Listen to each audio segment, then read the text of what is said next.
Hey, Trackbacker fans, Mason here. Hope everyone's had a great 4th of July weekend so far. Now it's being safe as we're getting ready for a busy weekend of racing coming up. You'll notice that for this episode, we're a little bit differently formatted, with all of our schedules being helter-skelter and being very busy. We decided to piece together our episode this week and hope you all enjoy it. And I'm sure at some point we'll see you out there packing the track this weekend. And so travel safe, and we'll see you there.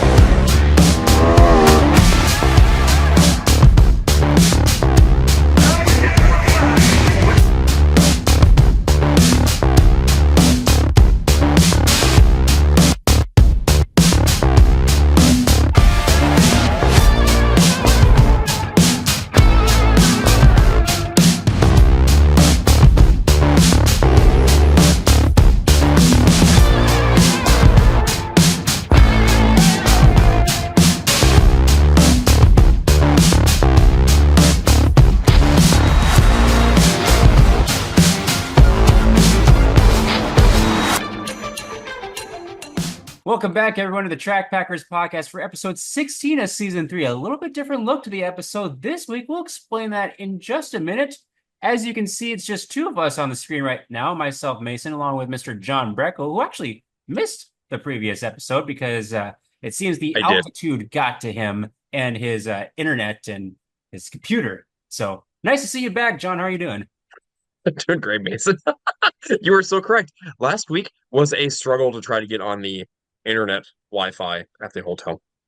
Let's just say that the computer did not want to connect. And then when it wanted to connect, it didn't want to load. And then after that, it wanted to do a restart to update. And I was like, oh, good Lord. So yeah. So I made a very brief appearance, which I think, Mason, you edited me out of the podcast, which is kind of funny. Yeah. But I did. I made a very brief appearance on the broadcast. Didn't say anything, but I very, very, very shortly popped up on the screen and then popped right back off the screen. Yeah, it was like it didn't make it to the final cut, but yeah, it's like the way I cut it out, and I'm like, yeah, John made an appearance, and then he was just poof, gone.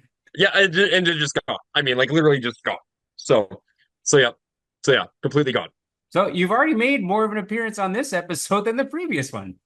This is very true. Like super, super, super true. Before we get into the way this episode looks, we gotta thank our presenting sponsor as always, Hitch Harness and Mr. Tyler Hall. He hasn't been racing a ton. He's been busy with his family, getting his kid involved with go-karting. So maybe we'll see him in the next year or two in the go-karting ranks. But be sure to go head over to hitchharness.com if you've never checked it out before. Specializing in safe storage for your receiver hitches in the back of the truck.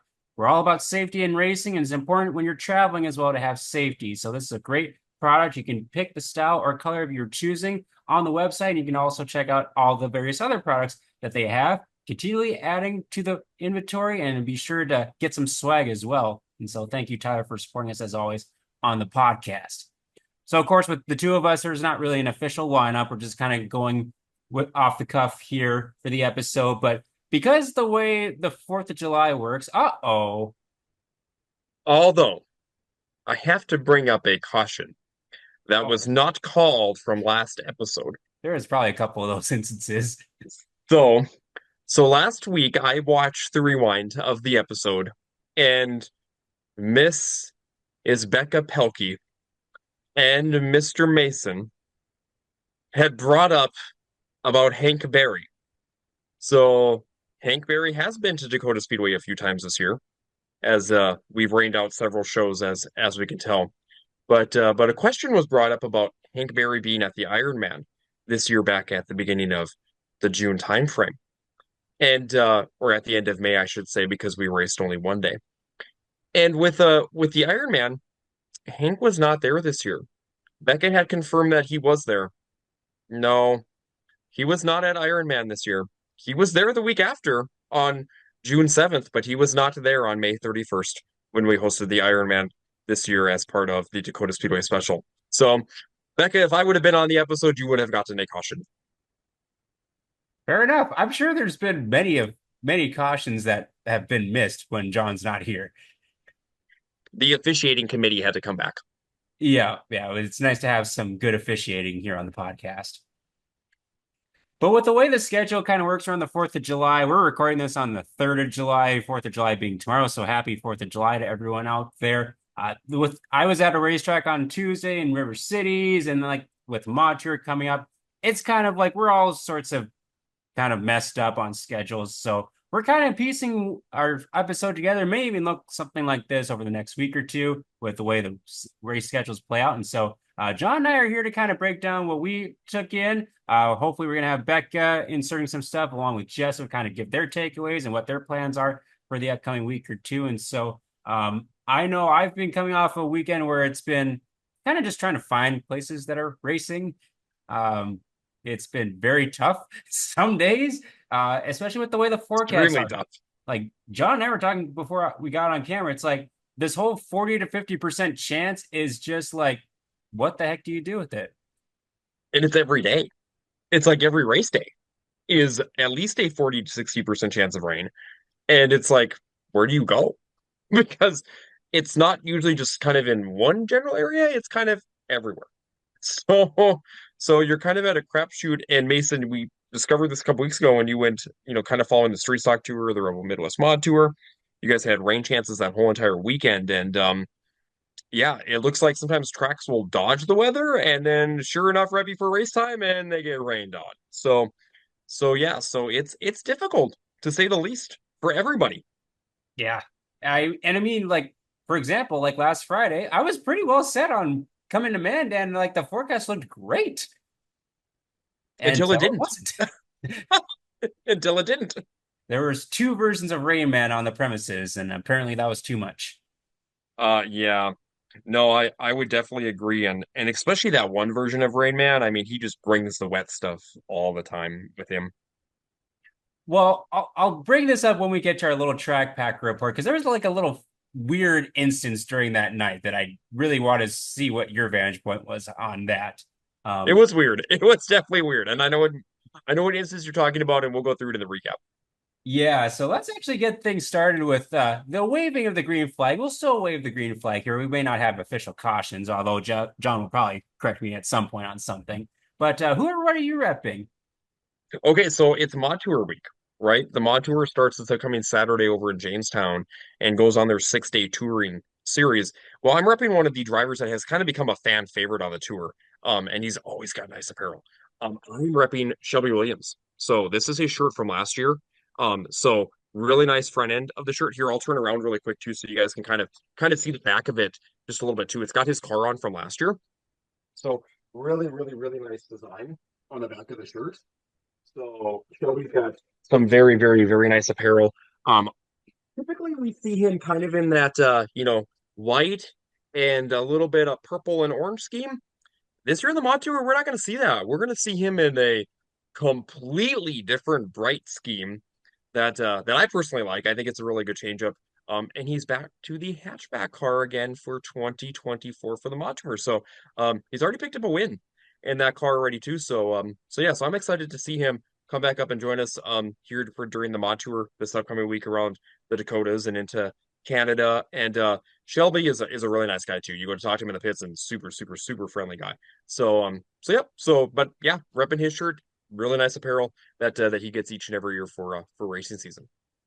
Yeah, I'll share a picture here of the way the car looks because it's a you won't be able to miss this car. No, it's going to be noticeable on the racetrack, and not just by design, but also by paint scheme. Yeah, like between the body style and the paint scheme, definitely a perfect match so that you won't miss it. Awesome shirt.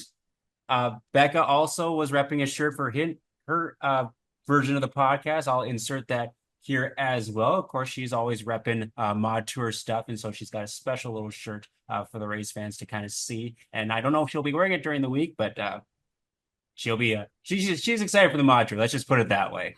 I'm actually getting ready for the 35th Annual Dakota Classic Modified Tour. That'll be kicking off this weekend, Saturday, July 7th, over at the Jamestown Speedway. Even though the tour has brand new owners this year, I'm super honored, super blessed to be asked to come back on tour and fulfill the duties that I've been doing for the last 7 or 8 years or so. And that's basically just overseeing a lot of the timing and scoring, making sure that racing procedures are consistent from track to track, and just overall bringing consistency from track to track, and trying to be an extra set of hands for some of the tracks on the tour that may need some extra behind the scenes help. So super excited, super honored, super blessed to be back on the Dakota Classic Modified Tour. This is always my favorite week of the summer, and I'm sure like every year it's just gonna fly by. So super excited.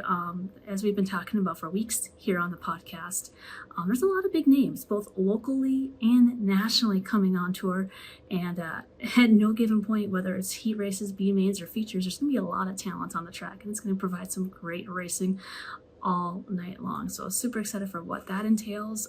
But yeah, just generally all around excited to hit the road for the 35th Annual Dakota Classic Modified Tour. So for this week's Who or What Are We Wearing, I am wearing a custom-made t-shirt by my friends made up at the Esteban Motor Speedway. Last year they made shirts for all the gals in the pit shack, and they were very kind enough to include me in on that as well. So this year I am repping a custom-made Esteban Motor Speedway Dakota Classic Modified Tour shirt, again made by my friends up at the Esteban Motor Speedway. So this is the front, and then on the back is a little design as well. But Esteban Motor Speedway is actually my favorite stop on the tour. I love the track. They know their track prep up at the Esteban Motor Speedway, and they know that track inside and out, and it never fails. It always provides some of the best and most exciting racing on the tour. So super excited to see what that entails this year. I love the people up at the Esteban Motor Speedway. They are downright some of the nicest people you will meet on the tour. I might be crazy. That's nothing new to me, but I actually enjoy crossing the border. I think it's an adventure. I think it's fun.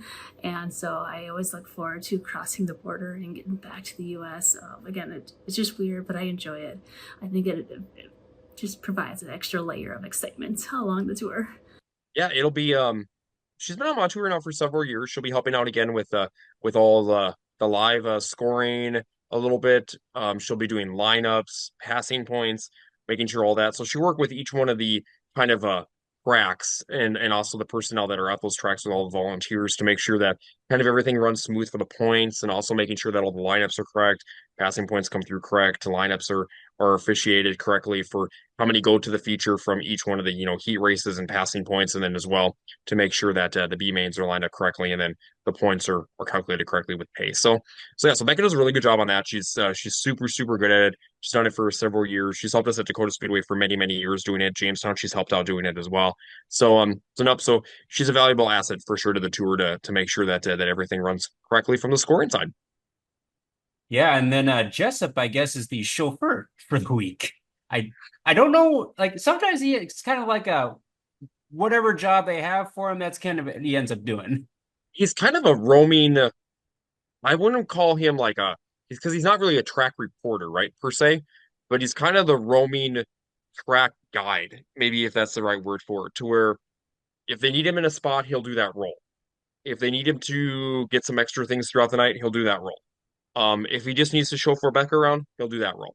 So he's kind of a jack of all trades when it comes to the Mod Tour week. How I'm doing this week, I'm doing pretty good. All things considered, we've got a lot done with all the baby work, and we've had a pretty good week in general. It's the 4th of July today, so a lot of fireworks happening all around Lincoln. It's kind of like a small war zone, so that's kind of interesting. Kind of fun to watch, too. So, overall, we're prepping and getting ready for Mod Tour, and yeah, that's how I'm doing. It's been really good lately. So, what I'm repping today is, since I said it's Mod Tour, I got my red Keep Calm and Tour On shirt. Just kind of a fun play here off of the old Chive, Keep Calm and Chive On shirt. But It is Mod Tour time, and Becca's all excited, and she's all worked up and ready to go. She's really super antsy, so exciting times here for as Mod Tour is such a big part of our lives. So that's how I'm doing this week, and this is what I'm repping, and why I'm repping it is it's Mod Week. So Well, and he's got experience, like obviously, well, with behind the camera, flagging, and kind of just, answering questions, kind of like relaying messages. And so, who knows what he's going to end up doing for this week on the tour? Hopefully, Yeah, who he's able knows? to let us know and fill us in on what he may be up to for the week. Yeah, and it'll be interesting too because Mod Tour is starting this week too, but kind of a different group of individuals that are going to be kind of in charge because John Gardner Sr. has stepped down as tour promoter. He had his 30 plus years that John did a great job of building up the tour, but brand new group came in, kind of took over the tour, developing things. They've got some really good ideas and designs. I really like the new Mod Tour shirt. I think that design looks really sweet on that. They posted that here just a few days back. And then also the logo. The logo looks pretty good too for this year. And it'll be interesting because brand new announcing duo. So we'll have two brand new announcers here on the tour for 2024. We'll have a brand new flagman on the tour for 2024. So some new changes kind of that have come down the pipeline here for the season for the 2024 35th annual edition of the Dakota Classic Modified Tour. Yeah, even more incentive to kind of tune in to see how it all plays out, because I'm sure there's going to be some new changes, and then some that'll probably kind of get ironed out in the years to come, of course, because there's probably going to be a few hiccups every now and then, but Oh, absolutely. Yeah, it's a given. yep. Well, as far as who or what I'm repping, I got a whole gamut of gear. I got a new hat. I have a hat of each of the grid stands, but now I have one with both of the numbers on them. Brenner and Tyson, they are both IMC hobby stock racers. Tyson works out of and lives out of Bismarck, and Brenner is out of Stanley. And both of them had a very great end of the weekend up at the Nodak Speedway. We'll kind of touch on in the results here in just a little bit. The koozie, I got the 12 Greg Freestead.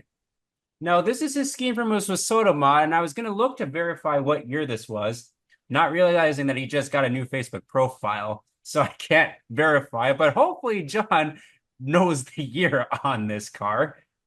I do. That was Greg's year that he entered the Wasota modified ranks, and that was his 2015 paint scheme Okay. that came across. And yeah, really nice scheme on that 12 machine.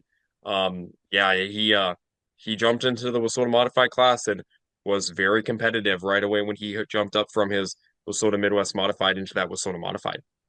And if you want verification proof, Mason, if you go to Cody Papke's photography page, the CRP photos, and if you go to the 2015 season in Jamestown, you will see that paint scheme. Okay, yeah, I'm like, I know I can find that paint scheme somewhere, but it's just like I didn't think of it early enough. And as far as for the shirt, I'm also repping a driver that will be making an appearance on the Dakota Classic Modified Tour, and he's been on the tour the last couple of years. It is the number 92 of Dan McIntoon. He is out of Hamburg, Minnesota, and I actually just got this shirt this week. It just came. That's a brand new paint scheme for him too. That's his 2024 paint scheme. Yep, and like had I been thinking when I went down to Redwood Speedway, because he was there, along with a few others that we recognized from the tour, like Daniel Ekblad, Kurt Lund, and Matt Speckman, I would have probably stopped by to get a shirt. Me being a hero card junkie, I'm like, shoot, how can I get a hero card of his? Well, then I follow his Facebook page. He's like, we got gear, and I'm like, it would be nice to get like a out of state-ish driver to rep on the mod tour. So Dan was one of those that I saw and figured I'd get a cool shirt. I like the scheme. I like that the fluorescent red, I think is what they call it. It's not necessarily pink. Yes. It's fluorescent red. I've learned on this. And so I believe he'll be joining the tour starting in Minot, because I believe he races for points in Arlington and Slayton Friday and Saturday. Yes. Yep. So he'll be joining in Minot, which is where kind of that one show drop rule kind of definitely benefits him because now Dan used to always start night 2 of the tour, so he would be kind of behind the 8 ball a little bit. Now he's going to be right in the mix. Yep. So he's fast. I'm sure he'll be right up at the top of the points throughout the entire weekend. He might pick off a win or two. You just never know. Definitely a guy to keep an eye on during the tour. I had to kind of laugh Mason too. He is one of the guys that Dan will probably never be forgotten for a few years back in Boone, where he got into that terrible wreck.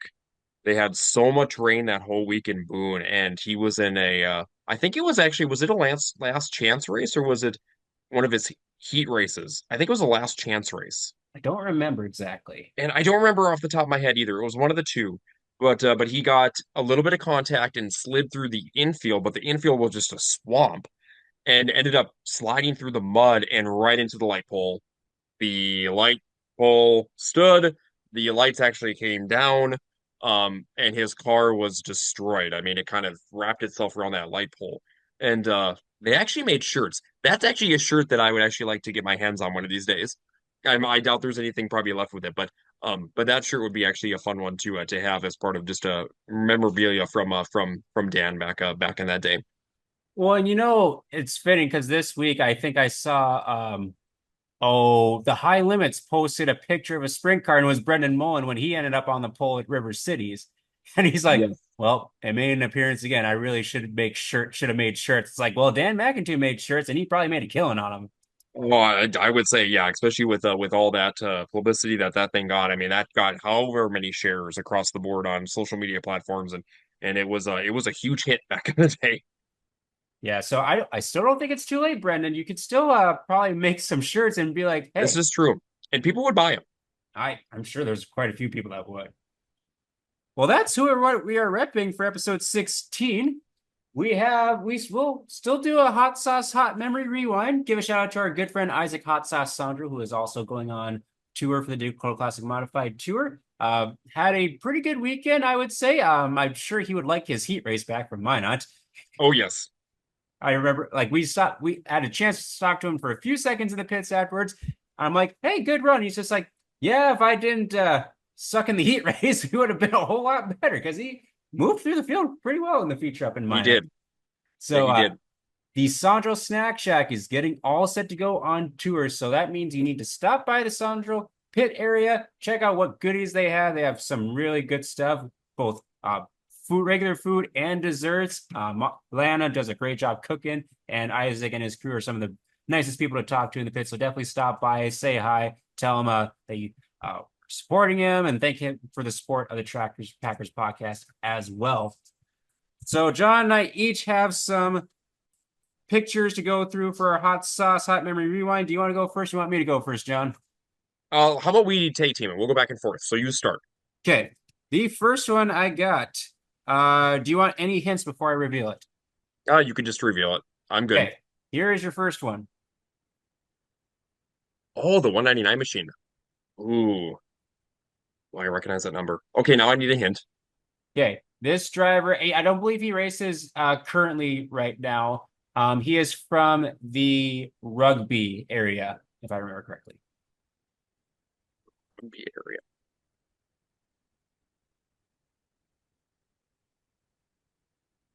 Boy, I'm drawing a blank, Mason. You're gonna have to help me.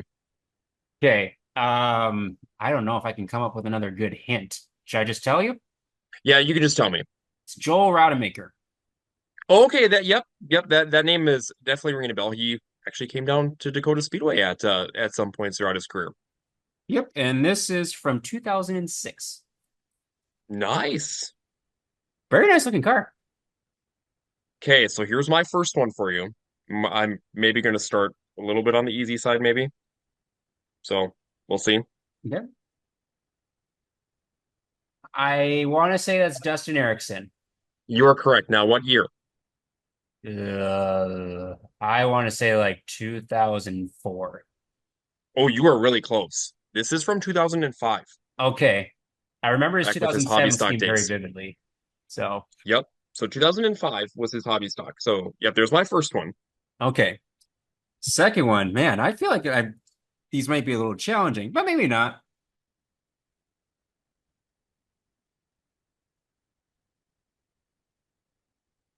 I'm not good I'm with trying to I'm trying to figure out what's the number behind the 12. it's a J. Oh, what's his name again?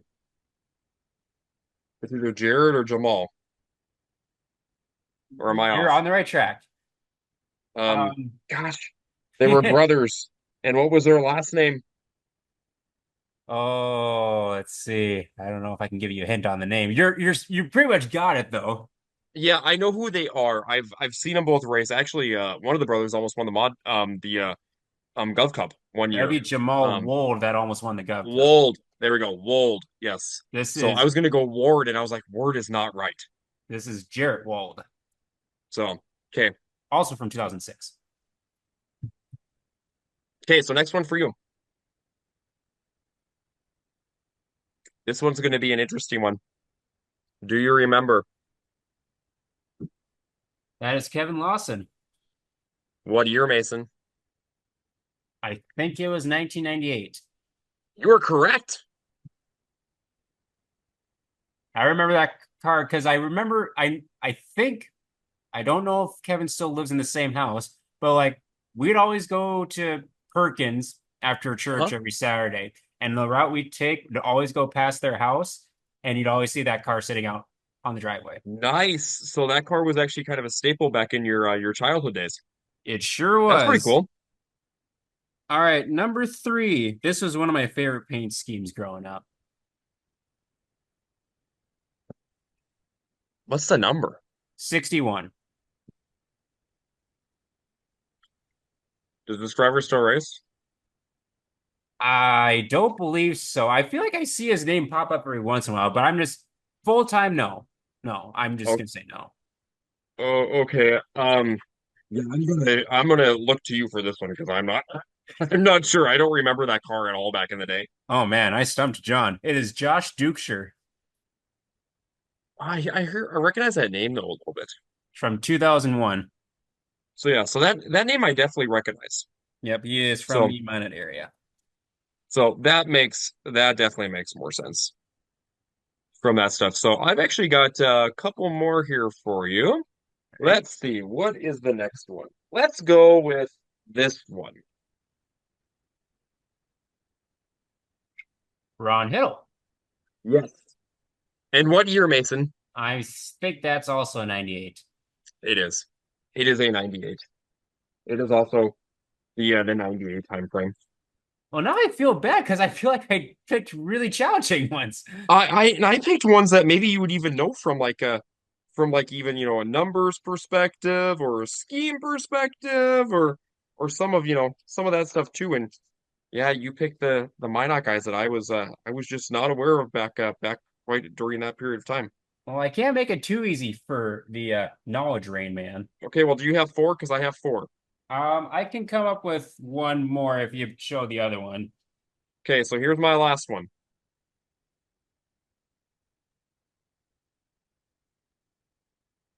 Oh, I'm gonna guess Dale Kraling. You're right on that too. The This only is Dale reason I guess Kraling's. that is because of the font of the seven. That would make sense. Yep. What year? Oh, I 2003? No, 2005.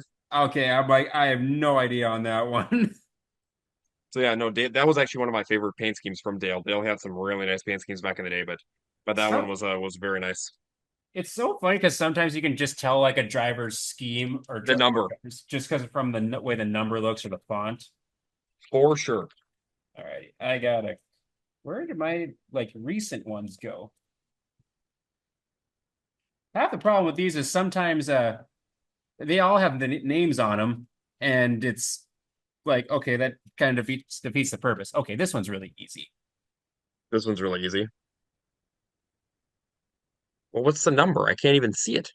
67. My camera doesn't focus very well. I was say your camera does not focus on these photos very well. So this is an easy one. I have no idea what this is. Really? No. Oh man. Oh, okay. Apparently, Minot back in the day, I must have not been attending very many races back in Minot back in the early No. to Okay. the mid So 90s and 2000s. okay, you should be able to get it based off of him. So this driver finished his career racing a modified, and the other hint is he is actually no longer with us. Oh, Fetzer. Yep, Alan Fetzer. So Al Fetzer, yep. Yep. Yep. So we drove the number 67 stock car for many years. This is also from 2006. That's a very nice looking stock car, though. Yeah, it actually is really For like him, there's some nice it's got a looking. very, very vibrant paint scheme on it too. There's some very nice stock cars back in the mid 2000s. Excellent. So that is our hot sauce hot memory rewind from a modified episode 16. As always, we moved into our track packer report. Becca was nice enough to give a track packer report, and hopefully we get one from Jessup at some point. They're pretty similar because they only got to one race. John, oh no, that's a caution. That's wrong. That is a caution on me. Caution. That is a caution on me as Jessup got to another race because I was the chauffeur for that second I was just gonna say you chauffeured him, so you definitely messed up on that one. Yeah, well, caution on me. First caution of the episode. So my takeaways this week, I was only able to get to one racetrack. That was the Dacotah Speedway back on Friday, June 28th. They hosted the 3rd annual Night of the Legends and the 2nd annual Mary Vetter Hobby Stock Challenge. We had 131 cars in the pits. That's amazing turnout for that event. So huge thank you to all the travelers who came near and far to support that event. Unfortunately, rain hit. And if there was a positive in that at all, it's that it hit after intermission. So we were able to finish all our B mains. We actually finished one of our feature events, and that's considered a full show. And I know it's been a very, very, very long time since Dacotah Speedway has had a situation like that happen, where we're forced to do makeup features. But that's just standard practice in dirt tracks across the country. So it really took me by surprise when there was some criticism by some folks on social media over the weekend about us considering Friday night's racing program a full show. But that's just standard practice. That's nothing new. So we will be making up the features that we did not get to at a later date. And those dates are actually posted on our social media pages on Facebook. So you guys can go check that out to see when the different card classes are running those different makeup features. And what the crazy thing is, that was only our 5th night of racing for the season, because we've had so many different rainouts, cancellations, postponements throughout the season. So it was very important that we actually consider that a full night of racing. But we will make up those races, and we will get those races in. But other than that, that was the only race I took in personally, because I wasn't able to hit up another racetrack over the weekend. We're very blessed and very fortunate to have an amazing friend group, and our friends actually threw us a diaper and cake party. So if you brought a case of diapers, you got to drink cake beer for free all day long. So that was super fun. We did that on Saturday, Jessup and I, along with our friends, and there were quite a few racing t-shirts at that redneck party. It was a redneck themed diaper and cake party, but there were quite a few racing shirts there and quite a few racing folks there. So thank you to all of our friends who came to support us on Saturday for the diaper and cake party. But yeah, I wasn't able to hit up a racetrack the rest of the weekend, as I was trying to sort through all the diapers that we've received over the weekend, and still preparing for baby Pelkey, because she will be here in 10 weeks or so. So that's gonna fly by. So just trying to make sure that everything is ready for her arrival, whenever that might be. Friday night, great car counts at the Dacotah Speedway. Night of the Legends, I think we had right around 130, 131, 32 cars in the pits. I think it was 55 Index Legends, and it was a really good night. What we got in was a really good night. There's a lot of work put in by the track crew, Bubba, Harold, and Chris, and everybody else who helped them out. But they put a ton of hours just to get that track ready for you guys. The infield was pretty wet, but they got it. We're in really good shape. Unfortunately, we didn't get a full night in, as the rains came in right at intermission and right after the IMCA Sport Compact feature and the NX Legends, Pro and Golden Master divisions as well. So that was kind of a downer there. I thought there was a lot of good racing that was going to come from it, but a couple rain showers came in and really heavy downpours And by the time that it let up, and by the time they got some tractors out on the track, it was too much. It was too much rain, and it was a little too late in the night to make it work. Dakota Speedway has a curfew, and that makes things really difficult. But overall, really good fields across all the classes, I thought. Really good car counts. Some really fun names in all the fields. Some travelers from the east came over, and honestly, it was shaping up to be a great night. But sometimes, fate be what it be, and you just don't get to see it play out. However, when I say they, the board, Dakota Speedway board, has already made the decision to have makeup features in the future for those classes that did not get to run that night. So that will be announced here fairly shortly on which nights they're going to be running. And overall, I think that just means you're going to get to see some better racing. Not better, but more great racing at the Dakota Speedway in the future. So that's pretty much how Friday went. John, what was your weekend like? It was very interesting. That's a good word for it. So we'll talk about our Friday night, right? Because Mason and I were both in Mandan on Friday. Jessup and Becca were also in Mandan with us on Friday, and we were all in various roles. So Becca was handling the social media platform a little bit on Friday night, as well as entertainment for intermission events, and also helping out with announcing on Friday. I was doing the main announcing duties on Friday night at Dakota Speedway as typical. Jessup was on the camera for DakotaSpeedway.tv, and Mason was roaming around on Friday night and getting some good footage of the racetrack, since that was his first time in Dakota Speedway for an actual race here for the 2024 season. So yeah, so we were all in our various roles that we're typically in, kind of from a racetrack perspective.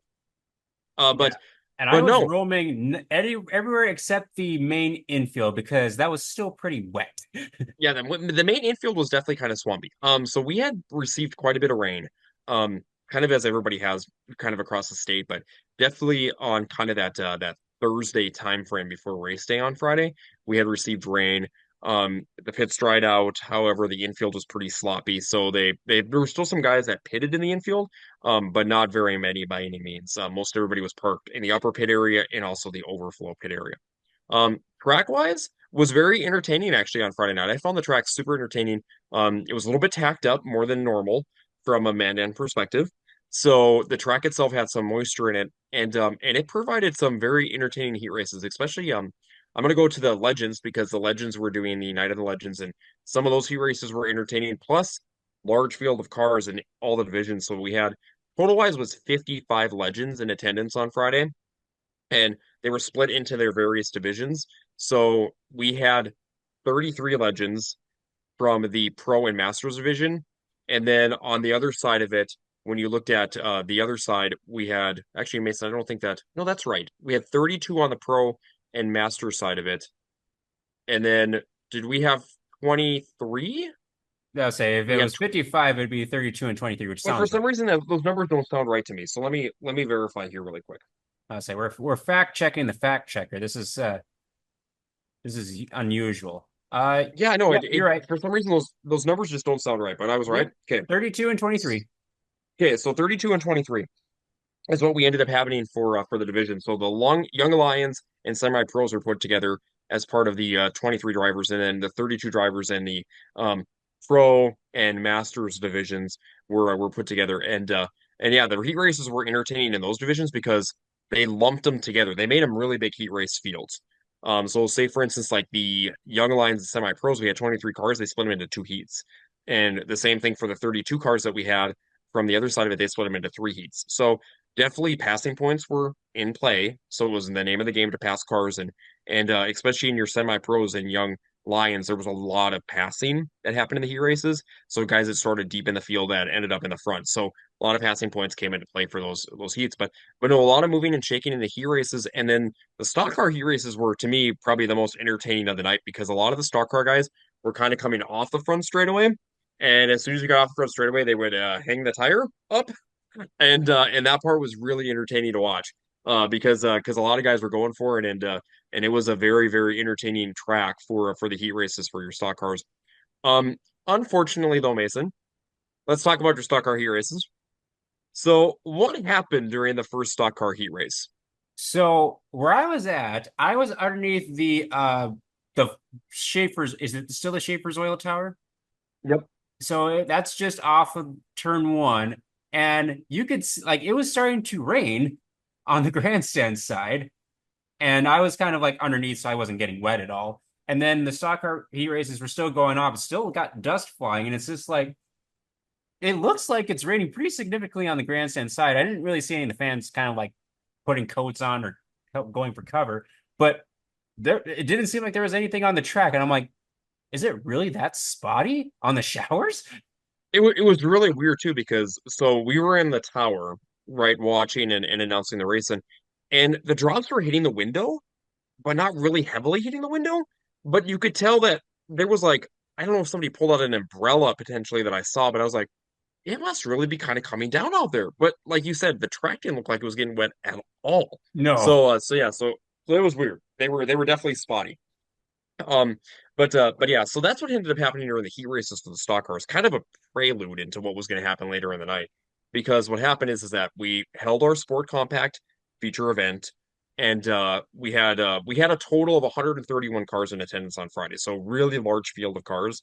A lot of tracks have been raining out. A lot of drivers have had a lot of time for seat time. We had a couple specials, so we had Night of the Legends, we had the Mary Vetter Hobby Stock Challenge there on Friday night, and Sport Compacts, they came to play. They had 12 of them that checked in on Friday, and it was a battle between Zach Eubanks again and Alex Thompson. And Zach had problems in his heat race.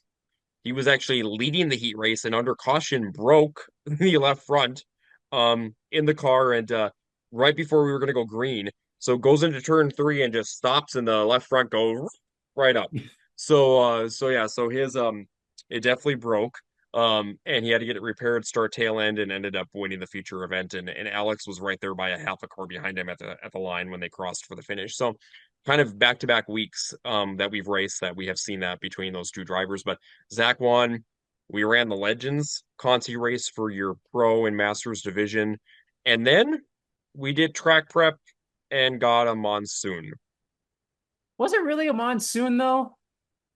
Not really. It was just a like, yeah, it was a significant rain shower. It's just like, all right. On top of an Yeah. already kind of like freshly like track prep session. They were I, still doing track prep in the middle of this rain shower that hit. Um, and it was very interesting to watch because on the radar you could tell there was some weather to the west of us, right? When you looked at the radar, you're like, okay, there's gonna be some weather. And looking at it, it's probably like, okay, it's probably gonna be about 30 minutes out, 20 to 30 minutes out when you looked at the radar.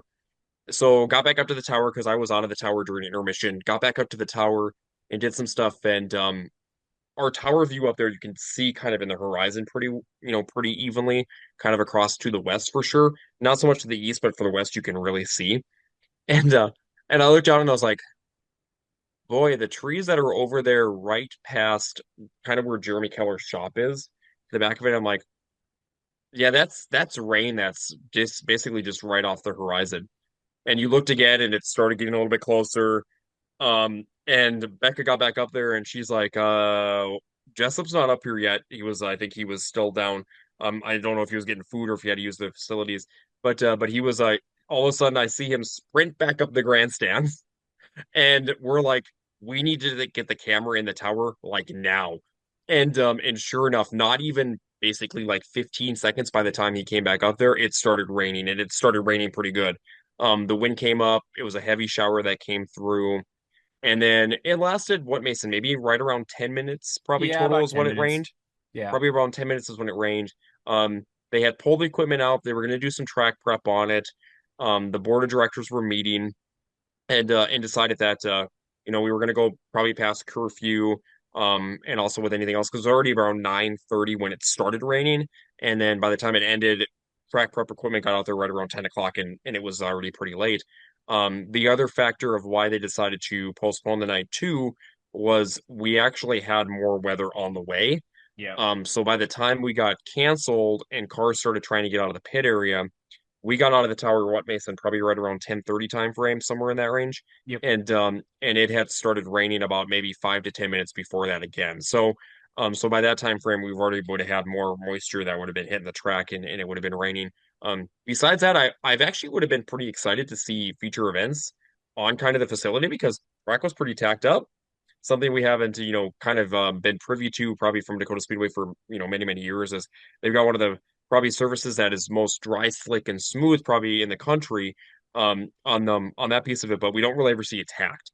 So with it being a little bit more moisture in the track, I think the features would have been very entertaining on Friday night, just to see a different surface and maybe even a different mix of drivers that would have been, involved in that race up front because we kind of saw that in the heat races. Definitely a different kind of mix of drivers that were kind of up front in heat race action too. So no, but overall, it was another night that kind of fell to Mother Nature from a Dakota Speedway perspective. Don't worry, I was there to take the blame this time. Yes, this is true. So, yep. The Rain Man was truly in attendance. Believe me, I heard that many times throughout the night from several different people.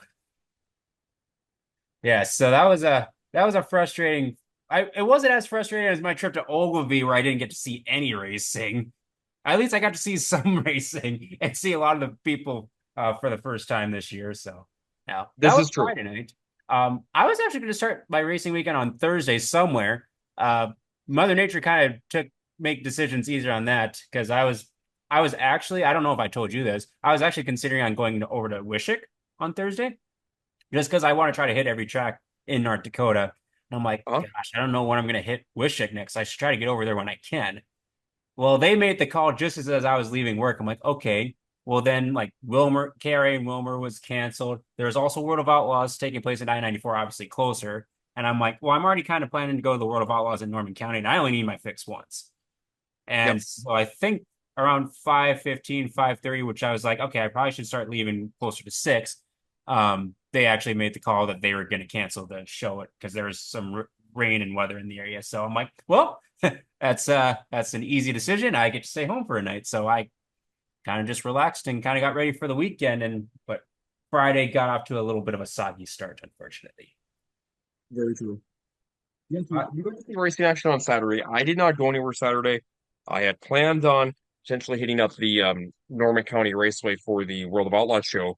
Unfortunately, I might have been fighting off a little bit of a bug on Saturday, which is unusual for me, kind of from a racing season perspective. I just didn't feel well all day Saturday, so made the decision earlier in the day that nope, I'm staying home and trying to get better before the rest of the weekend hit for that. So, but yeah, you were over at the World of Outlaws.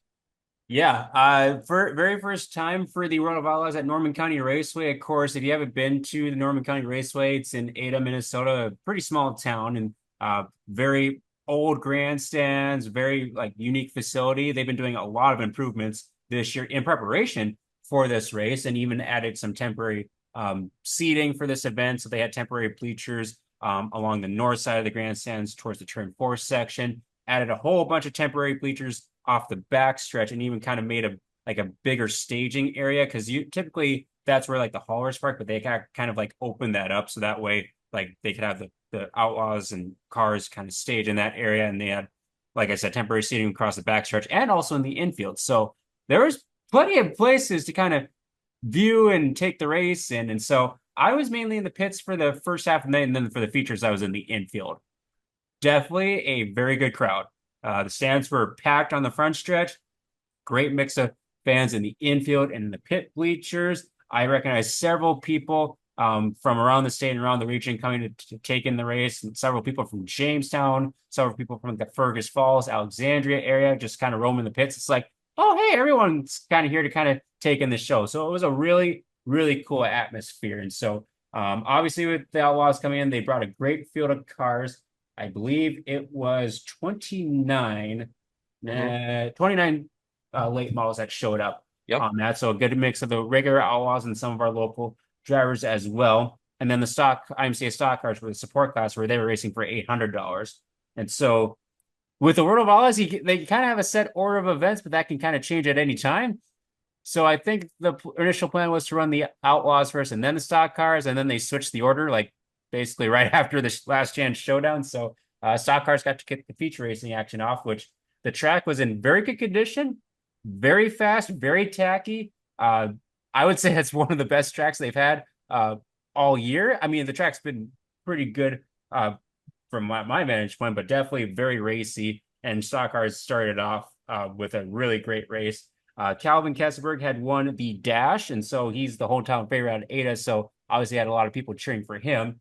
You have Rob Van Mill up there, as well as Todd Heinrich and Johnny Carter. Basically a 4 to 5 pack of cars that were kind of like duking it out throughout the entirety of that race. And Todd was very patient, working the high side. I believe he made the pass on one of the restarts midway through the race. Meanwhile, like Kesselberg and Van Mill were kind of swapping positions. It seemed like every single lap, and they were putting on a heck of a battle. So that kind of allowed Todd to kind of get some breathing room, and he ended up picking the feature win. And he was like, it's been a while since Todd's been in victory lane, and so that was a really big win for him, and especially in front of a big crowd like that. He was very, very pumped when he came out of the car, and so that was a very good win for Todd Heinrich. And then the late models came out, obviously the main thing that everyone's there to see. This was one of those races where you did not want to lead. It was quite interesting how like this race played out. So 50 laps was the distance, which that's a lot of laps in my opinion. Especially around a big track like Ada. It's a long 3/8, so it's like, but once they get going green, it doesn't take long to click off 50 laps. Like they were hauling the mail. But the early leader was Kyle Bronson. That looked very good in his heat race, looked very good to start things off, was holding off Bobby Pierce and Devin Moran to start the race. Had a caution come out initially, and then after that caution, Bronson's right rear blew while leading the race. Ooh. So it's like, okay, well, that hands over the lead to Bobby Pierce, which when Bobby Pierce gets out front, it's just like, all right, good luck catching him. Well, 5 laps later, he slows in turn 1 and 2 with a puff of smoke and his engine expires. It's like, all right. So there went another leader. So that hands the lead over to the Reaper, Ryan Gustin. And 5 laps later, he goes off the track with a blown engine. It's like, oh my goodness. It's like, you do not want to lead this race. So then I believe from that point, it was Devin Moran who was out front, and then Nick Hoffman giving chase. And Hoffman had started on the outside of the front row and like dropped to 7th or 8th, just like right away. So it's just like, he's not looking good to start things off. But as the race went on, they got into lap traffic. Nick was starting to chase him down and finally made the winning pass with just a handful of laps to go. And he got the inaugural win for the World of Outlaws at Norman County.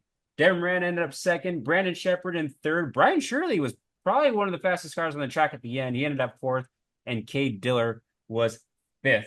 Our top local driver, we kind of consider local, was Sam Mars. He finished in the 12th position in the 28M. So definitely a very entertaining and fun show over at Norman County Raceway. I hope they make another appearance in future years to come, because that was, I would say, a rousing success. And you've never been in the Norman County Raceway, have you, John? No, that would have been my first time ever going. You definitely need to stop by. It's definitely a very unique track. I enjoy going there. It's kind of a nice like go to on a Thursday night. Obviously, I probably don't go there every week, but it's kind of nice being just under an hour away from Fargo, and you kind of go over there for some good racing. And their concession stands have really good food. Yes. So that was my Saturday adventures, and then Sunday, John went to the Nodak Speedway. I went to the Nodak Speedway and brought Jessup along with me. Kind of found him hitchhiking on the side of the road, so I figured, why not bring him along? Yeah, I mean, he's scrapping out there these days. That's exactly the term he would use too. I got to go up to the Nodak Speedway with Mason, and that was really one of my first races there outside of Mod Tour. So that I was pretty excited to see just how a kind of a regular night would go. And granted, it was championship night, which for them was very different. It's a very shortened point season, so all the point races were pretty close going into it, especially the stock cars. However, I just wanted to see what the atmosphere was like, just to see what the crowd and the pits were like, and it was really fun. I had a great time there on Sunday night. Just nice, really, almost, I wouldn't say super relaxed because everybody was doing their nightly work, but really relaxed feel on my end of it, just mainly because I didn't have to do anything. But it was fun. It was good to see some travelers come up from Dacotah Speedway to go race up there as well, and that was fun to see those guys compete there. The heats were really good, I thought. Crowd was really good. Overall atmosphere was really fun. Fun night. Then the features got a little hectic. Hats off to Lily Christensen with her first ever feature win that I know of in the IMCA Sport Compact. So she did a wonderful job there. And then after that, it started to blur out because there were quite a few cautions here and there. Stock cars struggled a bit, and the sport mods struggled a bit as well. But overall, I would say it was a really fun night. A lot of movement, thanks in part partially because of the cautions, but a lot of movement in all the fields as the drivers really made some incredible charges through the field on the night and in the features. So that part was really good. Hats off to the Nodak Speedway. I thought they had a really good track. Got a little, I don't know if it was over tacky, but the drivers, it was weird seeing how they started high in the early features, and then by the mod feature, the preferred line was right on the bottom. But overall, I thought it was a good night of racing. Give it a solid A minus, B plus area. Great car counts across all the fields. A little something for everybody there. So great night there. And yeah, it was a great way to end their season championship. So what was unique about Sunday at the Nodak Speedway was that it was their season points championship. And I know a lot of people who don't follow the Nodak Speedway are kind of like, points championship at the end of June. What's with that? Well, they have a big break in the middle of summer, especially after the 4th of July and the mod tour that shows up because of the state fair that rolls in. So they have about a month off. And then they've noticed over the last several years that attendance tends to take a dip, both as far as car count and also fans. So they figured, why don't we get on the front of that and kind of front load our schedule with all the regular season points and then fill the back half of the schedule with more of the special races with the upped payout or bringing in other car classes such as wingless sprints or legends. And so kind of a unique situation. And of course, with IMCA points, you have to have a minimum, I believe it's 4 shows, and they had 10 scheduled.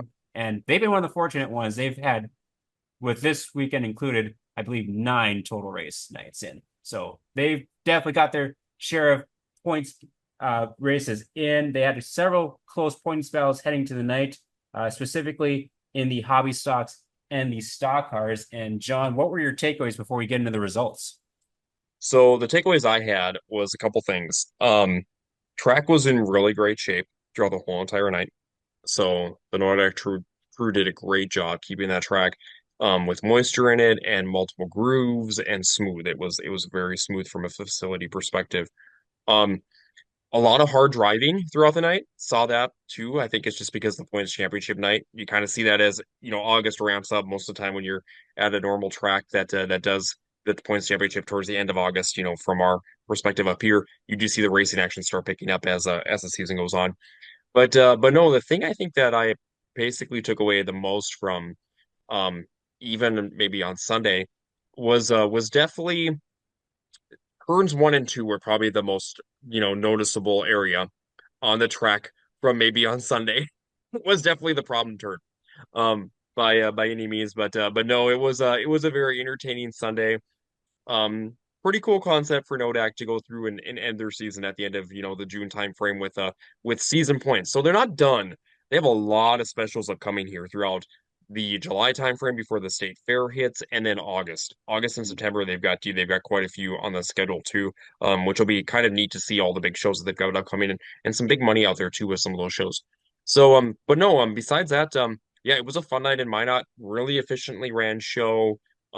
Great racing action in several divisions, and just overall, some very, very, very close points battles. There was some ties that actually happened from a points battle perspective. So that was pretty cool to see too. Yeah, I would agree with a lot of those points. Like the track has been pretty good all year. And I mean, I was like really like impressed with the track on Sunday. Like it was very smooth. And like you mentioned, like turn 1 and 2 was kind of like the problem area. And it wasn't because of like it was rough by any means. No. No, it was like, I hate to say this, but like a lot of the drivers just ran out of talent going into turns one and two. Yeah, I was like, man, I like it's like Mario from Mario Kart was put like banana peels at the entrance of turn one. Yeah, and it was weird because it wasn't even just kind of like your rookies, that were having problems through one and two. No, it was your seasoned veteran drivers that were having problems through one and two as well. So it was an entertaining night overall, especially from the feature side of it. I had to laugh a little bit because you could definitely tell stock car feature related action. They were getting tired of the multiple back to back to back to back cautions for single car spins because you could just see it to where eventually somebody would spin in turns one and two, sit there and they're like, no, we're completing this lap. We need to get a lap done. So Yeah, so that part was pretty that part made me laugh a little bit and on Sunday when we were watching it. I don't blame them. So Gotta no, keep the show they needed moving. to get some laps done in that one. Yeah, I will say my other takeaway was I was actually impressed with the crowd there. The crowd was really good. Yep, car count was strong too. Yeah, very good car count, very good crowd. I'm very impressed, especially for mid-June, especially when it leads up into a couple of the bigger races with 4th of July Yes. and Mod Tour. So they kind of did the same format with like features. They ran their sport comic pack aiming just before intermission, kind of like what Dacotah Speedway does, and a great field of sport compacts. I believe it was 16 sport compacts. Yes, 16. I think you're right on that, Mason. Yep. 16 sport compacts, and it's awesome to see that car class growing, especially up in Minot, and some of them have trickled down to Mandan, Underwood, and also Botno races them now, and so it's nice to see that field start to get filled up. I hear rumblings that there's more that'll be coming next year, as far as like first timers in racing, so that's also a very good sign as well. But a surprise winner in the IMCA Sport Compacts, I'm sure a surprise to a lot of people. A crowd favorite, honestly. I mean, when you think about it, because that crowd erupted when this driver passed the line, and it was Lily Christensen, the daughter of Drew Christensen, ended up getting her first career Nodak Speedway feature win in the Sport Compact division, and she drove by some veterans to do it. So yeah, really, really good race for Lily, and really good to see her in victory lane. Mason, how old is she? Oh, I couldn't tell you. I'm not My sure. race pack has birthdays, so we're gonna look. Yeah, I think this is her second or third year behind the wheel. And yeah, I think like last week she picked up her first heat win. And so she's been become closer to the front as the year has gone on. And so yeah, she like screamed past Hugh Banks, Chris Yost, like they were standing still. I'm like, wow. Yeah, she had hooked up in a heat race, and in the feature race, she really had her hooked up. She's 16, by the way. Yeah. So congratulations to Lily though on that, because yeah, she there was a lot of people that cheered in that grandstand when she passed for the lead, and then when she came out of turn four, that whole crowd erupted when she crossed the start finish line. So that was pretty cool. And I will say, I put the winning GoPro in the car. This is true. Yep. And also race fans and drivers, Mason kept the weather away, which we were all surprised. Which you wouldn't have been able to tell by the cloud cover, because the cloud cover was enough to kind of make a person a little anxious. But Very much so. Especially when you were watching it, I was like, oh great, not again. Minot's weird though. Like Minot, like Becca always talks about the Bismarck bubble. Well, Minot has a bubble too. Like it seems like they miss out on like everything. Like that big storm that was supposed to come through with like Gorilla Hail last week, and they Yes, the hardly got, Gorilla Hail. they Yes. didn't get a bit of that. Nope. One note that we forgot to mention from our original podcast for the IMCA Sport Compacts at Nodak Speedway, we have to congratulate the champion this year, number 47, Benjamin Burke. He had a 10-point lead on Chris Yost and Alex Thompson heading into the night and was able to hold on for that points title. And the cool thing about that car is that that was a raffle car at the car show earlier this spring. And so I believe it was like a $25 or $50 ticket, and Drew Christensen won that. Gave the ride to Benjamin Burke, and he was able to win on the first night out and claim the points title. So big congrats out to Benjamin Burke for claiming the IMCA Sport Compact title. Well, so that was Sport Compact. So that kicked off feature racing action. And then we go into the IMCA Sport Mods, which the points battle going into that was pretty substantial, but still with especially the number of Sport Compacts they get on a weekly basis. Not out of the cards to have something drastic change. It was between Darren Medler and I believe it was Gabe Deschamps that was 14 points apart. What's the caution for? You just said sport compacts. Oh my gosh. Sport mods. My bad. Sport Boy, you've mods. got two cautions already this episode. This is like a first for you. Yeah, yeah. I've had episodes where I've had several cautions, so nothing out of the ordinary. Oh, now Malaka's upset that I got another caution. I know, it's sad. It's her birthday. Happy birthday, Malaka. Yes, happy birthday, Malaka. But it's okay. Your dad should do better. Should be. Anyways, I almost did it again. Dang it. Sport mods. Here, let me help you again with that. Thank you. Sport mods. The points battle. Gabe Deschamps behind Darren Medler. I almost had Darren Schatz too. By You did. 14 You points. almost did say shots. 14 points was the gap. I believe Gabe started in the 5th position, and then Darren started 16th. So already a pretty big gap kind of to make up in between the two. But you kind of expect a guy like Darren Miller to kind of make his way through the pack as the race goes on. And I think he started that race a little conservative because he wasn't moving a great deal forward, and Gabe got up to the front pretty dang quick. Yeah, and they ran like the first, I think it was, what was it? 12 laps, maybe green. Yep. And then they had the first caution. And yeah, and Darren really wasn't moving. He was 14th or 13th at the time that caution came out. So he really wasn't moving that fast.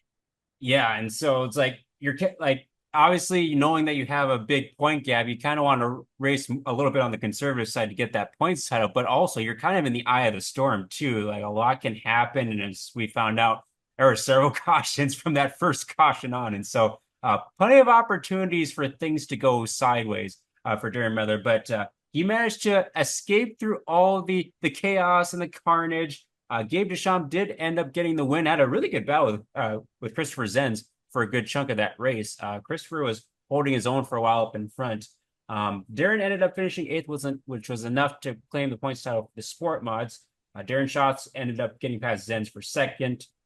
Of course, Zenz 3rd. Robbie Roselli 4th, and Tim Goodwin was your top 5 finisher. And they've had a bunch of sport mods there throughout the years. So a very, Yeah, they had a very really good solid. car count. Then next was the IMCA Hobby Stocks, which was one of the very tight points battles going into the night. It was a 3-point gap between Kyler Saturn, who was the leader, and Brenner Grissett in the 51X. And those two have been battling all across the state of North Dakota and up in Estevan. And no surprise that those two are kind of at the forefront of the points battle. And that was a caution-free race. Kind of a nice change of pace from the sport mods. Yeah, it was a very interesting battle back there too, because if you watched, so it was Brenner up front, Kyler in 4th, and Kyler had to pass for 3rd, otherwise they were gonna be tied for the points championship. And Mason, I wasn't sure what the points tiebreaker was. Were you aware of that by chance? Because I know they have said it probably on the broadcast, but I couldn't really hear it in the grandstands a whole lot. Um, so uh, I so was I wonder looking who would have after had it though. Yeah, so it's wins, but the thing is, both of them would have had 2 wins. So then So then does it go to seconds then? I don't know. So yeah, that would have been interesting to see because Brenner ended up winning, and then it was Alex Twite and Kyler who were trying to go at it for 3rd, and Kyler made the pass for 3rd out of turn 4 to the checker. So it was very interesting to watch because before that, you could tell he was just trying to get by, and I was like, boy, I wonder if he stays at 4th. I wonder what they're going to do for a tiebreaker, for the tiebreaker, if I could talk tiebreaker. And I was like, it's going to be entertaining to see if he does end up finishing 4th. And he got past Alex coming out of turn 4, so he won the points championship by 1 point. Yeah, and that was Brenner did a great job that race because like they both started in row 5, Brenner on the inside and Kyler on the outside, and Brenner got to like 2nd with like in a half to 3/4 of a lap. Like he made a beeline for the front, and so Oh yeah, he definitely got there. he did what he had to do to try to get that points title, and nothing to hang his head about. Very stellar season, and he's starting to rack up the wins now in the IMCA Hobby Stocks, and of course, so he was the feature winner. Connor Hansen was 2nd. Kyler Saturn, your points champion, was 3rd, followed by Alex Twite, and Tyson Grinstead was your top 5 finisher. Then we move on to these stock cars. Another you can't get points tighter than this. It was a 2-point gap between 4 drivers, and I'm trying to remember who was tied going into it. I think it was Okay, so it was Gabe Deschamps and Kyle Schloper tied. Yep. And then 1 point back was Mad Mike Hagan. He Mhm. was third in points, a point back. And then Will Sheretsky was 2 points back in fourth. Yeah. So yeah, so the points were super tight in that division, and they had a lot of surprise travelers probably getting ready for Mod Tour up there on Sunday night as well. So that even made the field even tougher. Yeah, like including Jason Berg, Sean Strand, Hunter Damagalo, very first time visiting the Nodak Speedway. And so, yeah, definitely some surprise travelers there. And we had several cautions in that race. One of those instances where turn 1 and 2 was a problem for several drivers, both Yes. new and veterans, like John had alluded to. Yeah, it was crazy. There was like 5 spins in turn 1 and 2 back to back to back to back to back. And I was like, we're never gonna get this race done because because it just kept having wrecks. So yeah, so and it wasn't even like wrecks per se, it was like a single car spin. And Mhm. then, somebody would get loose or spin out again, and then somebody might tap them and everything else. And it was just, yeah, it was just a never-ending saga of turns 1 and 2 during that feature event for the stock cars. Yeah, and I mean, it was still a good battle up front, even amongst all the spins. I think it was Mike Hagan and Jason Burke were side by side for the beginning of that race. Yes. Mike had finally established control, so he was in the driver's seat for the points championship because Gabe and Kyle Schulp were kind of mired back in traffic. Hmm? But the guy on the move was Will Shareski in the 77. He was using like the very low side around the track, and Mike was still running pretty high around the Kind of track. diming it. Mike was kind Yeah. of going in high and then coming off a little bit low, is what he was doing, especially in 3 and 4. Yeah, and Will was pretty good around the bottom, especially, and he was making some real hay those last few laps, and he made the pass, I believe, with about 4 laps to go. Yeah. Yep. And so what ended up happening was Will crossed the line first, and Mike Hagan was second.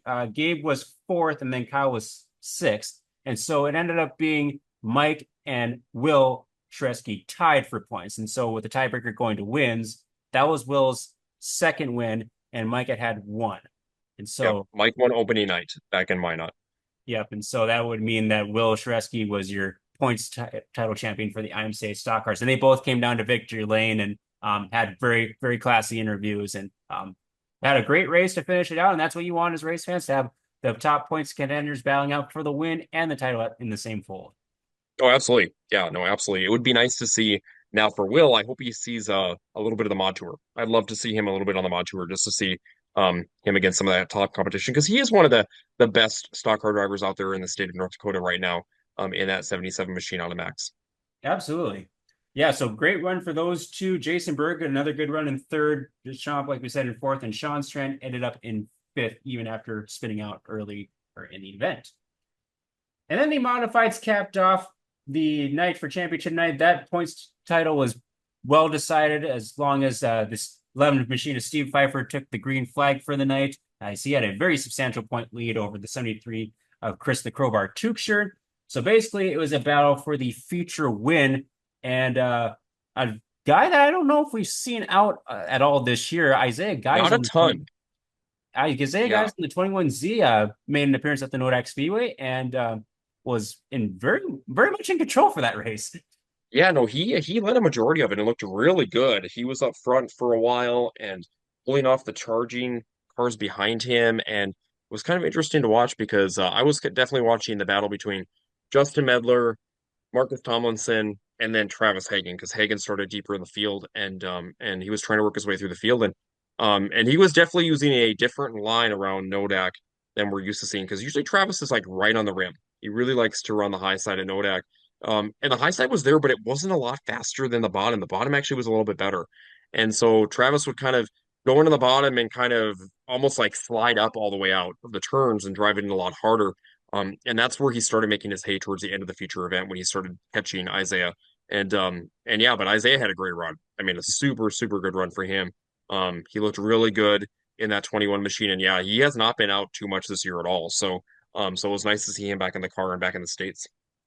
Yep, so no surprise, the dark horse coming from 10th claims the feature win in front of Isaiah Geisel. Justin Medler was third, Marcus Tomlinson fourth, and Drew Christensen was fifth. Stephen Pfeiffer finished off the points season with a sixth place finish on championship night. And so that was your results and recap from Nodak Speedway on Sunday. And of course, we're getting all set for the Dakota Classic Modified Tour. That's going to be the main focus coming up this next week, but we still got some racing action coming up across the state of North Dakota and around the areas.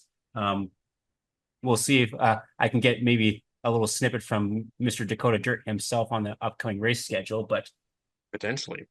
Yes, well, potentially.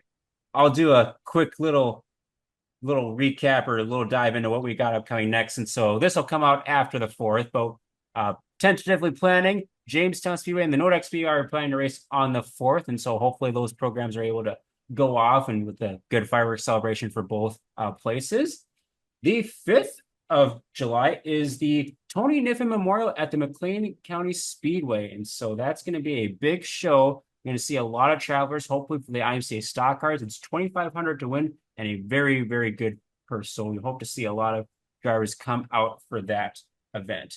I have River Cities on my schedule on the 5th. I got to check that because I'm not sure if they're racing on the 5th. I was going to say, did they cancel that one or are they still running? Because I feel like they had it on their schedule at one time, but I'm not sure if they still kept it or if they got rid of it since they ran on Tuesday. It is not on my race pass, so I don't believe they are racing, which would make perfect sense. Yeah, so they must be off then. Yep. So that's it for the 5th. On the 6th, kicks off the Dakota Classic Modified Tour over at the Jamestown Speedway, which then moves to the Nodak Speedway on Sunday, Estevan Moore Speedway on Monday the 8th, Wilson on the 9th, Dickinson, the Southwest Speedway on the 10th, and ends at the Dakota Speedway on the 11th next Thursday.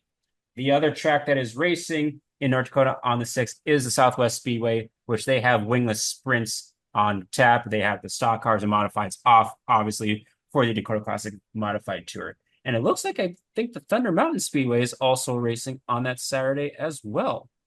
Oh, really? I have not seen here yet. Nope, never mind. That is not on my race pass either. I don't know why I have that on my schedule. See, I have a master schedule that I update when the first tentative schedules come out, and then usually once May hits and racing gets started up, I don't go back and update it. So that's my fault on that.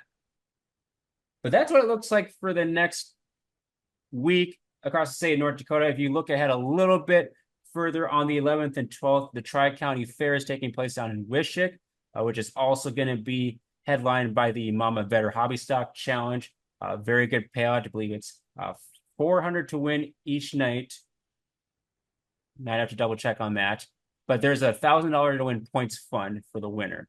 Correct. Yeah, there's $1,000 to win points fund for sure. And that's for basically the 2 nights of the tour because it was determined as well that with the Dakota Speedway show, they're going to make up that feature as part of the physical points for Dakota Speedway. But they're essentially not going to take that show as part of the Mama Vetter point system. So they'll use the 2 shows at Issac to determine who's going to be your champ. Yep. So that's a kind of a look ahead to kind of upcoming over the next week and a half. We might do a little show midweek to kind of maybe give a tour update and kind of remind folks of that coming up for North Dakota racing. Outside the state of North Dakota, we have a stock car extravaganza taking place over in Minnesota, starting at the KRA Speedway on the 4th of July. And then it heads to Madison Speedway for a doubleheader on the 5th and 6th. And so it's kind of a IMCA stock cars with Minnesota street stocks. They might have some grudge match races to kind of because everyone wants to know which car's faster, who's got the upper hand. And so definitely would tune in for those races as well. They've been promoting that a lot as well. On the 5th, starts a triple header up at the Dead Horse Creek Speedway is the Brad Wall Memorial for the Minnesota Street Stocks, which is $2,500 to win on Saturday the 6th. So they'll be racing the 5th, 6th, and the 7th up in Morton, Manitoba. Brown County Speedway has their Andy Daly Superstock Special this upcoming Friday. So it should be next Friday. That is next Friday. Thank you. It's the 12th. Yep. But Brown County is still racing this Friday. Yeah, that's another caution. Go for it. So you're already in the pits by this time anyhow. Yeah. Well, this is not a normal show, so it's not going to be normal circumstances for me. Anyways, I-94 Speedway is also racing on Friday along with the Princeton Speedway. Also racing on the 6th, we have Miller Central Speedway, North Central Speedway, and the Ogilvie Raceway as well. Viking Speedway is also headlining on Saturday. And then Sunday, busy Sunday. Bemidji Speedway, Buffalo River Speedway, Miller Central has a doubleheader, and the Redwood Speedway also racing.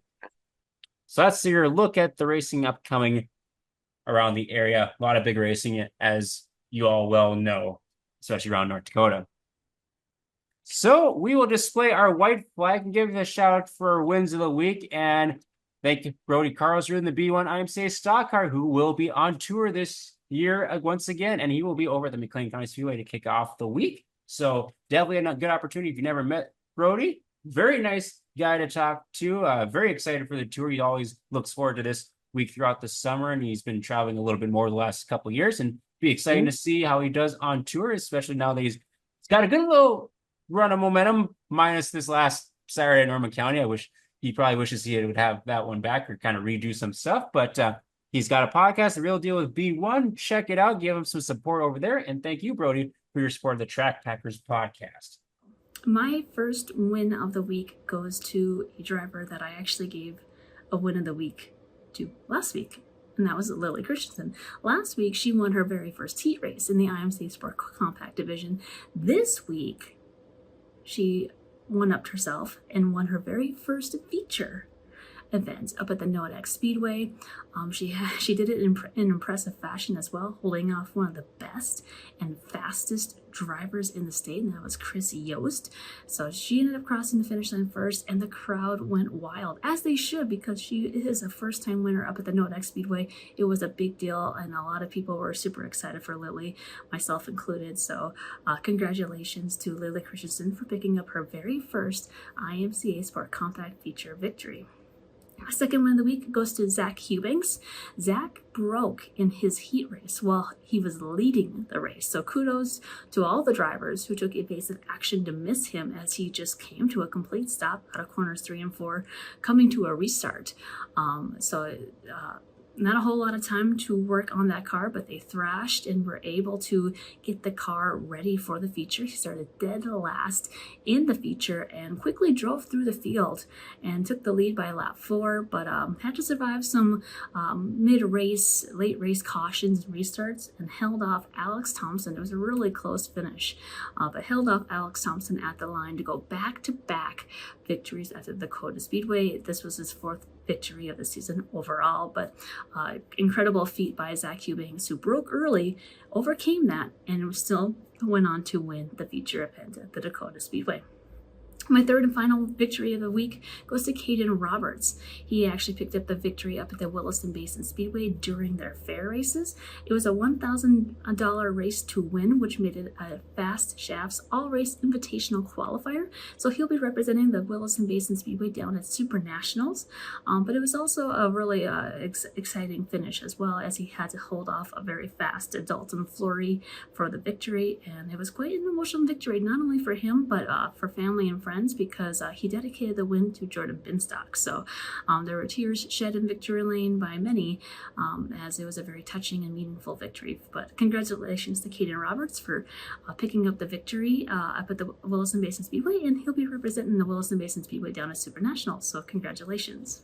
So for wins of the week, Becca already submitted her wins, and so John, the wins that she had was Lily Christensen for 1, Zach Eubanks number 2, and I got a blank on the third one.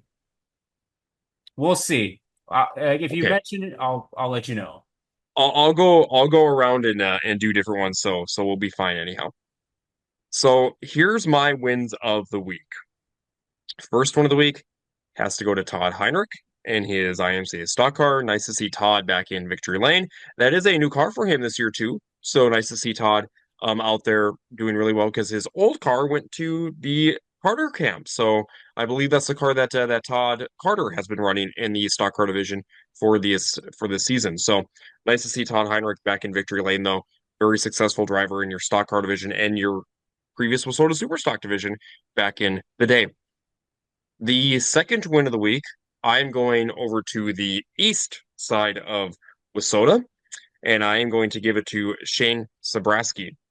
Shane picked up a very big win over at the Border Battle special that got moved from Friday, Saturday to Saturday, Sunday because of weather. But him and Brandon Kopp were going at it, for the win, and Shane made the pass on the last lap to pick up that feature win for the $10,000 payday in the WISSOTA Modified Division, and he came through a consi to end up winning that feature event. So really cool to see Shane come through a consi and be that strong to come back up and win in his WISSOTA Modified. Did you hear my So cat? Mason, I heard something. That's why I was like, what was that noise? That would be my cat. She's starving for attention right now. So, okay, and my last win, and maybe Becca took this driver, but maybe she didn't. I'm gonna give it to Gabe Deshaw. Nope, I don't believe she did. So, Nope.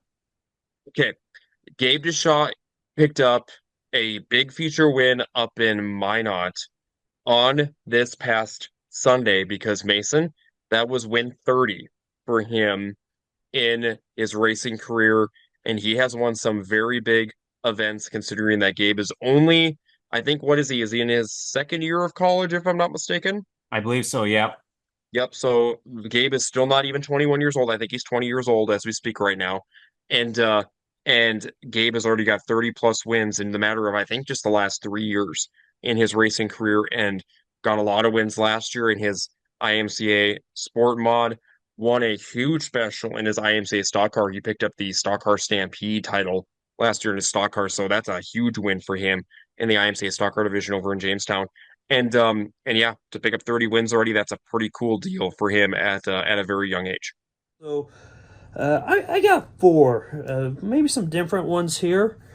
My first one's going to go to Corey Crasper, picking up that big 10,000 to win WISSOTA Midwest Modified feature win, and that was the Midwest Modified Summer, I think it's Showdown out at Sheridan, I believe, and there was 10,000 to win, and there was a lot of the big names out there for the Midwest Mod division. Another one you could also say would be who could get a win, but we're going to save him as an honorable runner-up, would be Lucas Rodin, getting second place out there. He was strong all weekend. And yeah, just a great night, great weekend of racing out there. My second winner goes to the Nodak Speedway. I thought they had a great night, and they were very, I guess you could say, innovative with their season championship points set up for this year, and I think it really helped them. It brought a lot of intrigue and interest going into the championship night, and now it kind of opens up the rest of their season for them as mod tours coming upon them, and then they take most of July off, and then August and September, it's pretty open. They got some neat little races coming up, and then they got Motor Magic to end their season, but overall, I thought they did an amazing job. I thought they were very innovative with their points, season point championship setup, and they had a really nice crowd. So hats off to those guys for running what I thought was a pretty good show, or a very good show, and a very speedy show. So they're my second winner. My third winner, there might be some controversy with this one, but I'm going to say it.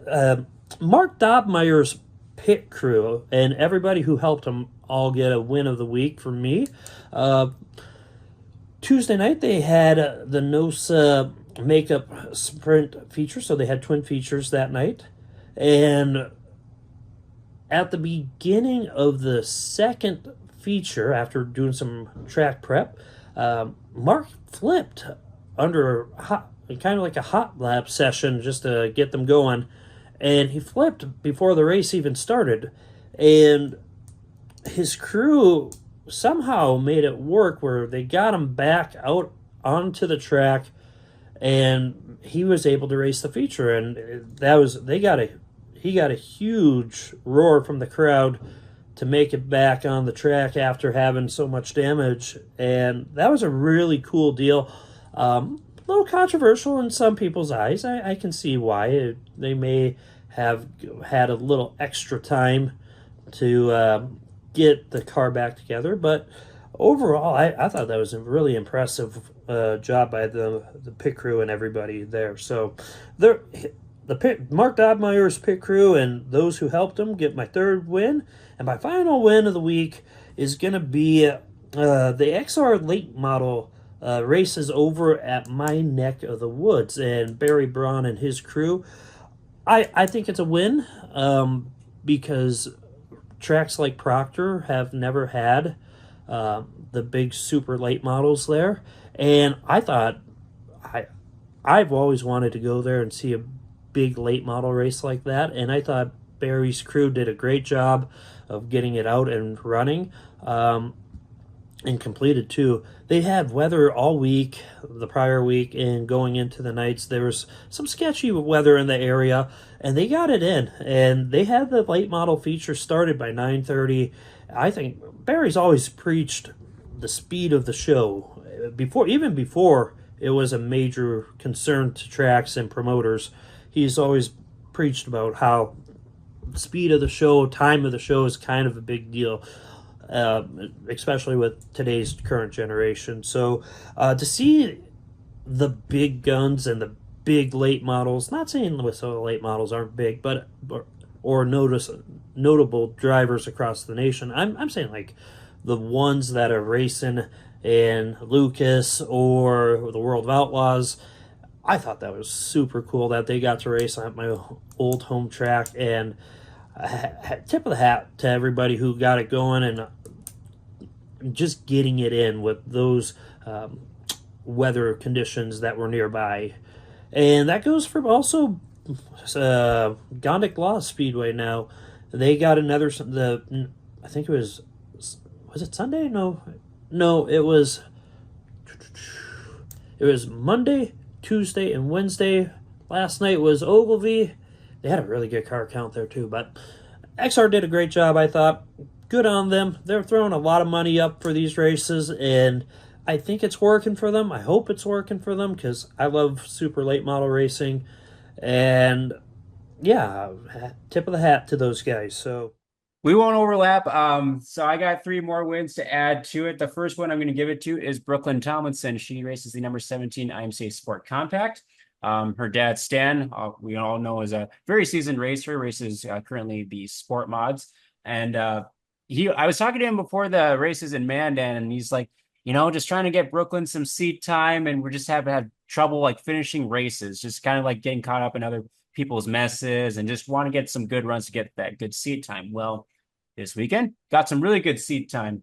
4th place finish at Dacotah Speedway on Friday, 7th at the Thunder Mountain Speedway on the 29th, and 6th at Nodak Speedway on Sunday. So very solid weekend. She actually looked really good in Minot too. I can't remember if she led the first couple laps, but she was like holding her own out front. She was right in the mix. Yep.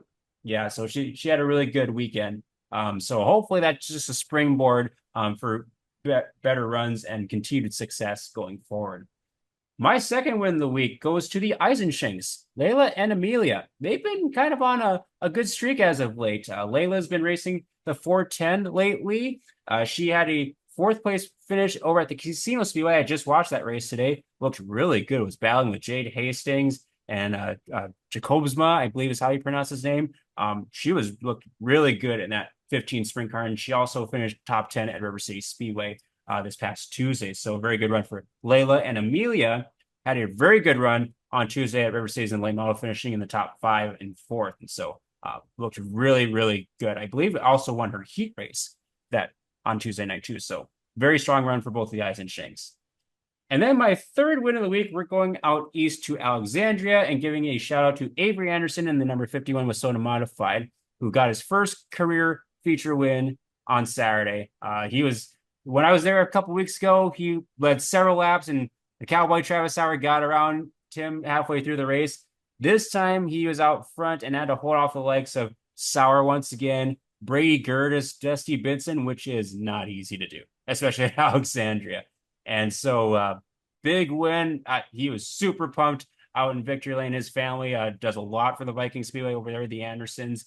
And so very good to see him get his first career feature win in the hometown. So those are my wins of the week. Mason, I have one more that I might just take because I don't know if Jessup's going to do wins of the week directly. I'm assuming he will, but I don't think he'll pick this driver. I have to give a shout out to the Wasota Modified winner last night at River Cities, Dustin Wall, that picked up the win in the Wasota Modifieds. And he did it in style. He was almost 2 seconds ahead of second. So congratulations to him. A big win over there in Grand Forks. Nice to see Dustin back in victory lane. Yeah, that was a pleasant surprise as well, because of course Dustin Strand was trying to track him down, and like they were getting the lap traffic. It was a long green flag run, and Dustin was getting a little bit, but it was like Dustin was pretty well in control. It was like very patient maneuvering through lap traffic and looked pretty solid. And I think he said in victory lane they kind of went with a setup that they had at the sites, because the first 2 nights didn't go so well, and then the third night they kind of hit on something, so they stuck that in and seemed to work out pretty good. So very good run for Dustin while he's out of the Greenbush area, in which shout out to the Greenbush Race Park. Got their first race in for the 2024 season. So kudos to the crew up there. Very good turnout of cars, and the fans showed up. Those stands. The track was really good too. Track looked really nice. Yeah, so with the next week or two coming up, I guess the last question for you, John, is what are your plans for the week? So my plans for the week is so I will be in Jamestown tomorrow night if they race. So that's my plan, to be in there on the 4th. I will also walk in the Mandan 4th of July parade for the Dacotah Speedway. And I always enjoy that. It's always nice to go out there and visit with people and walk through the parade. I've always enjoyed that for each and every year as part of the 4th of July. On Friday night, I will be hitting up the McLean County Speedway in Underwood. So for the big stock car special. So I will be up there for the Niffen Memorial race, and then back in Jamestown for the Mod Tour on Saturday, and then up in Minot for the Mod Tour on Sunday. So that's my plan here for the next 4 nights of racing action. I will be hitting the quarter and accounting close time frame for work, so I will be working nights starting up here in just a few days as well. So I'm going to enjoy the next couple of days off from the office just for a little bit, and then next week I will likely be hitting the Dakota Speedway probably for the championship night of the Mod Tour. I'll probably get there late, but I will be hitting that up because I'm just a fan of the Mod Tour too. From that area, I don't have to announce or do anything else in that, so that's kind of a nice little change of pace too. Get to sit back, relax, and just watch. And then we do race on the 13th in Jamestown with the Red River Valley Sprint Car Series. So the IMCA Race Saver Sprints will be in Jamestown on the 13th with the regular classes, and so I'll be hitting up that show for announcing. I will work probably in the morning and early afternoon and hit up to Jamestown a little bit later on in the afternoon / evening to get over there to do announcing on that 13th time frame. So that's kind of my plan for the next couple of weeks. So I'll be pretty heavy with racing action for the next 4 nights, weather depending. Hopefully, when Mother Nature is nice to us, and then I will be kind of stuck in the office for a little bit, but still hitting up a few racing shows here or there, probably for the end of July. Unfortunately, July for me looks like it's going to be a pretty busy month at the office. Going into this weekend, we got McLean County's got that 2,500 to win stock car special prior to the Mod Tour, and if I can talk Becca into it, I think we might try to head up there. I think that'd be a fun race to catch, and I always have a good time up at the McLean County Speedway. Those guys do a nice job up there. Then, of course, we got Mod Tour starting at Jamestown the following night, and from there it's going to be 100% Mod Tour unless something crazy happens that pulls us off of it, and I don't see that happening. But it's going to be Jamestown, Nodak, Estevan, Williston, Dickinson, and then back home at the Dakotah Speedway to wrap up the Mod Tour. So that's kind of what my main schedule is going to look like. And then maybe the night after, I might try to hit Issac to catch the end of the Mary Vetter Hobby Stock Series or Tour. And that's about it. That's going to be my schedule. I say that's about it. Like, it's not a busy schedule. But that is what my schedule is going to be like for the next week and a half or a week. So my upcoming plans, I will be leaving on Saturday to head over to the Jamestown Speedway for the 35th Annual Dakota Classic Modified Tour. I will be at all 6 tracks along the tour. So super excited to hit up and return back to the Nodak Speedway, the Estevan Motor Speedway, Williston Basin Speedway, Southwest Speedway, and obviously Championship Night will wrap up at my home track, which is the Dakota Speedway in Mandan. So 6 non-stop nights of racing on the tour. Super excited for this. Not sure what my future holds because I am pregnant, so this very well could be my very last tour. We don't know. We'll see what the future holds. Yeah, with that being said, being pregnant, I don't know. I'm in my 3rd trimester, so some days I have lots of energy and I can go about my day just fine. Other days I'm completely wiped and drained, so I don't know what I'll be doing Friday night or Saturday. I know we have a wedding. One of Jessup's friends is getting married on Saturday, July 13th. So not sure if we'll hit up the wedding and then go to Jamestown, or if we'll just go to the wedding, or if we'll skip the wedding and go to the races in Jamestown. I don't know. We'll see where the wind blows me or where the wind takes me, right? So I'm not exactly sure what my plans hold after the Dakota Classic Modified Tour, but I'm super excited to be back on the tour for 6 straight nights of racing. Yeah, this weekend's kind of I was having a tough time kind of figuring out the schedule. So I have a little more free time this time around than previous years, and so I don't know if I'll get to a race on the 4th of July this year, just because I haven't been home in a while, and probably would be good to see the family for a little bit longer than usual. So we'll see if we end up anywhere on the 4th. I do also plan to go out to the McLean County Speedway on the 5th of July for the Tony Niffen Memorial. I'm going to try to get up to the Dead Horse Creek Speedway for the Bradwell Memorial, that 2,500 to win street stock show. I know there's several people that I know from Minnesota and Wisconsin that are going to try to make their way up there. So it should be a really good show up there. And I've heard really great things about that speedway. Never been there, so I would love to check it out. And then I will jump on tour for a few nights. I'm planning to go to Nodak, Estevan, and Williston for sure. And then possibly Mandan. We'll see. Okay. So everybody bring your rain gear just in case wherever Mason's at. Pretty much, yeah. At this point, yeah, just have it packed in the car. Just be prepared for any and all. Just bring an umbrella just to be safe. I mean, even if it's forecast for sunny and 95 degrees, you need to have it just in case. Yeah. So that's as far as forward as I planned. I think I plan on hitting Jamestown. I'm pretty sure I plan on hitting Jamestown on the 13th of July. I don't know where I'll end up on the 12th. We'll see. Yeah. No, it'll be interesting too because there's some big shows on the 12th. Mason, you could definitely go to Issac on the 12th for the fair race. That could be your Tri-County Speedway, hit up this year for the fair race with that stuff. So before you get back on tour again, because Street Stock Tour will be coming back up here in just a few weeks in July. So you'll be on the Street Stock Tour again starting on the 19th and 20th of July. You'll be back in the Street Stock Tour, and then I'm excited for the 9th and 10th of August. For the Street Stock Tour race over in Jamestown, because that's going to be a fun weekend, I think, over at the Jamestown Speedway with a doubleheader during the regular season event. And then also I'll kind of drop it here.